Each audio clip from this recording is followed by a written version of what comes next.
হরে কৃষ্ণ। শ্রীমতী রাধারানীকে মা বলা হয় না কেন?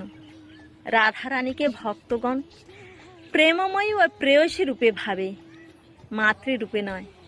তিনি ভক্তদের হৃদয়ে সখী, রসেশ্বরী, পরম প্রেম স্বরূপা। মাতৃত্বের দূরত্ব থাকে, কিন্তু রাধারানীর প্রেমে থাকে গভীর মিলন। তাই রাধা মা নন, বরং সখী, সধর্মা রূপে তিনি পূজিতা হন। তাই শ্রীকৃষ্ণ চৈতন্য চরিতামৃতে বলা হয়েছে, রাধা কৃষ্ণ এক আত্মা, দেহে দ্বিভাগ হইল।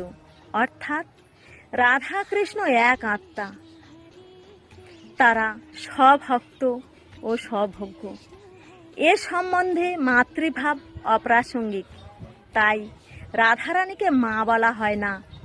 এটি শাস্ত্রসম্মত বৈষ্ণব দৃষ্টিভঙ্গি। হরে কৃষ্ণ।